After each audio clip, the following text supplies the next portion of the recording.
કારતક સુદ બારસથી પૂનમ સુધી ભારતમાં તુલસી વિવાહનો ઉત્સવ ઉજવાય છે.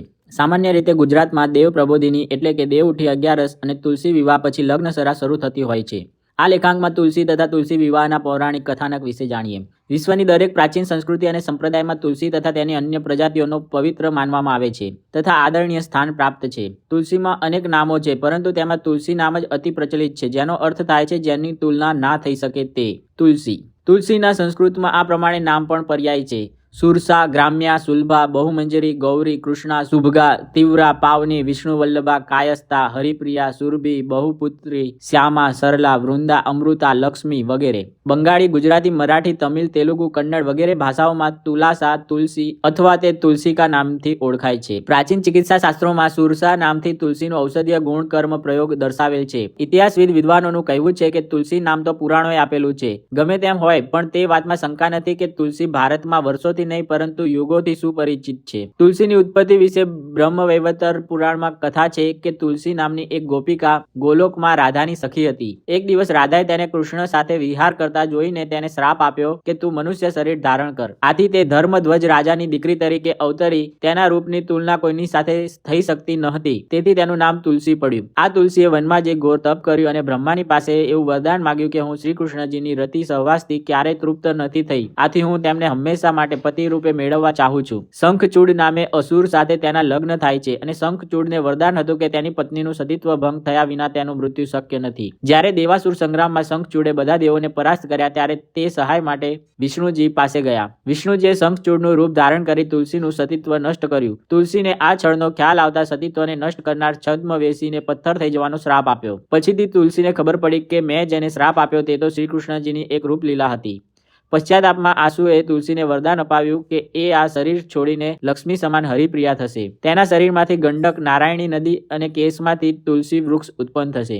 ગંડક નદી નેપાળથી ઉત્તર પ્રદેશ અને બિહાર તરફ વહીને ગંગામાં મળી જાય છે. નેપાળ પાસે મૂળ ઉદ્ગમ સ્થાનમાં ગંડક નદી પાસે એક ખાસ પ્રકારના કાળા ગોળ પથ્થર મળે છે. આ પથ્થર વચ્ચેથી તોડતા અંદર એક ખાસ ખાંચાવાળી ગોળાઈ લેતી રચના કોઈ કીટ જંતુ દ્વારા બનાવેલ જોવા મળે છે, જેને વૈષ્ણવજન શ્રીહરિના શંખ, ચક્ર, ગદા, પદ્મના ચિહ્નયુક્ત ચતુર્ભુજ સ્વરૂપનું પ્રતીક માને છે અને તેને સાલગ્રામ તરીકે સ્થાપિત કરે છે. તુલસી દળથી પૂજન અર્ચન કરે છે. સાલગ્રામ શબ્દનો અર્થ બધા દ્વારા જેની પ્રશંસા કરાય છે તેવો થાય છે. શબ્દશાસ્ત્રમાં આ શબ્દનું અર્થઘટન કરતા લખાયેલ છે: સાલગ્રામ વિષ્ણુ મૂર્તિ વિશેષ સચ ગંડકી ઉદ્ધવ વ્રજ કીટકૃત ચક્રયુક્ત શિલા દ્વારક ઉદ્વત ઉદ્વસલ શિલા ચ. પદ્મપુરાણમાં તુલસીની કથા થોડી જુદી છે. આ કથાનકમાં વર્ણવેલ છે કે જલંધર નામનો એક દૈત્ય યોદ્ધા હતો. તેની પત્ની વૃંદા મહાસતી હતી. પત્નીના સતના પ્રતાપે તેને ત્રિલોકમાં કોઈ જીતી શકતું નહોતું, પણ વિષ્ણુજીએ કપટ રચીને વૃંદાના પતિવ્રતનો ભંગ કર્યો. તેથી તેને ચિતા પ્રવેશ કરી લીધો. એ ચિતામાં એક છોડ ઉગ્યો જે તુલસીથી વિખ્યાત થયો. વિષ્ણુજીને પોતાના આ કૃત્યનો બહુ પસ્તાવો થયો, જેથી તુલસીના છોડ ઉપર તે બહુ મમત્વ રાખવા લાગ્યા. ત્યાર પછી વૃંદાનો પુનઃજન્મ રૂકમણી તરીકે થયો અને વિષ્ણુજીના અવતાર શ્રીકૃષ્ણજીના પટરાણી થયા. બંને પૌરાણિક કથાનકોનો સંદેશ છે કે પત્ની સહકારથી વંચિત થતા પતિનો પરાભવ થાય છે. આથી પત્નીને સહચારિણીની સમજીને તેનું સન્માન અને આદર કરવો જરૂરી છે અને અનુચારિણીની ના સમજવી.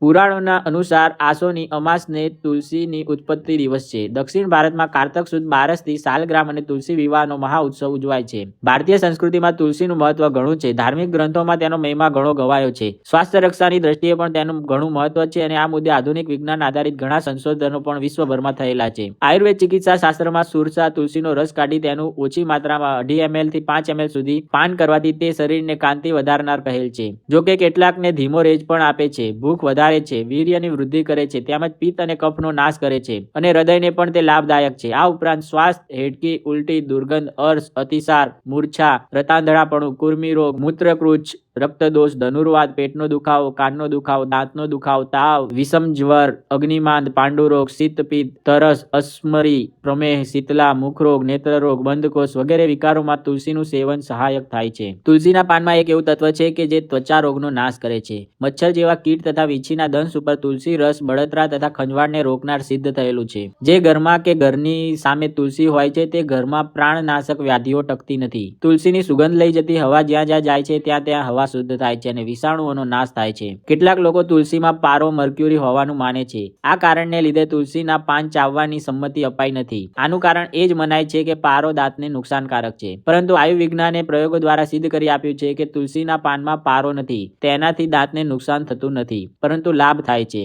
સિઝનલ ફ્લૂમાં ગળાની બળતરા, દુખાવો, લાલાશને દૂર કરવા તુલસી તથા તેની પ્રજાતિ ફુદીનામાં રહેલ મિન્ટ ઘણું કાર્યકારી સિદ્ધ થયેલ છે. તુલસી સાથે આદુનો સ્વરસ થ્રોટ સોરમાં ઝડપી ફાયદો કરાવે છે. વનસ્પતિ શાસ્ત્રની દ્રષ્ટિકોણથી તુલસીની 18 થી વધુ પ્રજાતિઓ જોવા મળે છે, જેમાં હોલી બેસિલ અને મેડિસિન બેસિલ એમ 2 મોટા જૂથ કરવામાં આવે છે. જે પૈકી રામ તુલસી, કૃષ્ણ તુલસી, વાન્યરાન તુલસીનો સમાવેશ હોલી બેસિલ પવિત્ર તુલસીમાં થાય છે. કૃષ્ણ તુલસીની ઔષધીય ગુણ સંપદા આધુનિક તબીબી વિજ્ઞાનના સંશોધનોમાં વધુ જણાય છે, જ્યારે આયુર્વેદીય ગ્રંથોમાં વન્ય તુલસીના ચિકિત્સા પ્રયોગ વધુ જોવા મળે છે. વૈષ્ણવોના કંઠ અને હાથનું આભૂષણ તુલસીની માળા આ વન્ય તુલસીના કાષ્ઠમાંથી નિર્માણ થાય છે. કારતક સુદ 12 વૈષ્ણવજન નવી તુલસીની માળા દેહ પર ધારણ કરે છે. ગુજરાતમાં જોવા મળતા ફુદીનો, મરવો, તકમરિયા તથા કપૂર કે વેક્સ તુલસી જેવી તુલસી કુળની અન્ય 15 જેટલી પ્રજાતિઓ તેમની સુગંધ અને દુનિયાના જે તે પ્રદેશમાં કુદરતી રીતે મળી આવે છે એ પ્રમાણે નામકરણ થયેલ હોય છે. સ્વીટ બેસિલ તુલસી, Thai basil, lemon basil, Vietnamese basil, American basil, African blue basil વગેરે.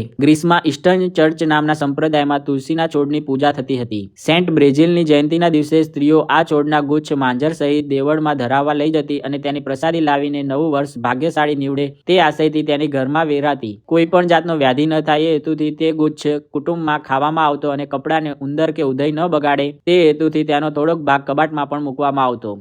તુલસીના કુળની વનસ્પતિની એક જાત મરવો છે. એ પણ કેટલાક ધર્મ સંપ્રદાયોમાં તેને તુલસી સમકક્ષ પવિત્ર સ્થાન મળેલ છે. રામ તુલસી મોટા ભાગે વર્ષાયુ હોય છે. કૃષ્ણ તુલસી, વન્ય તુલસી બહુ વર્ષાયુ હોય છે. એમ છતાંય 3 કે 5 વર્ષે સુકાઈને નાશ પામે છે. છોડની આસપાસના ખરેલા ફૂલ માંજરીના બીજમાંથી નવા રોપા તૈયાર થતા રહે છે. દરેક ઘરના પ્રવેશદ્વાર સામે અથવા આંગણામાં તુલસીનો છોડ ક્યારો હોવો જોઈએ. એ તન અને મનના સ્વાસ્થ્યના રક્ષક તરીકે કાર્ય કરે છે. દિવાળી પછી સિઝનલ વાયરલ ફીવર, પ્રકૃત જ્વારના ઘણા દર્દીઓ જોવા મળે છે, જેના પેથોલોજીકલ લેબમાં સેલ કાઉન્ટર મશીન દ્વારા થતા બ્લડ રિપોર્ટમાં લો પ્લેટલેટ્સ આવતાની સાથે જ ડેન્ગ્યુનો ભય ઉભો કરીને લૂંટાય છે. આવી સ્થિતિમાં બીમાર વ્યક્તિને તુલસીનો રસ 2 ચમચી, આદુનો રસ 1 ચમચી, 1 વર્ષ સુધી જૂનું મધ 1 ચમચી મિક્સ કરીને દિવસમાં 3 વાર ચાટીને ખાવાથી તેના સમય, ધન અને સ્વાસ્થ્યની હાનિ થતી નથી. ઘટેલા પ્લેટલેટ્સ કાઉન્ટ નોર્મલ રેન્જમાં આવી જાય છે અને આવેલા તાવ, કળતર, શરદી, ખાંસી દૂર થાય છે. આથી કદાચ કારતક માસમાં તુલસી પૂજન અને વિવાહનો પૌરાણિક કથાનક મેન્શન કરાયેલો હશે. આ માહિતી ડોક્ટર ભાવેશ મોઢ દ્વારા આપેલી હતી. તમને સારી લાગી હોય તો શેર જરૂર કરજો.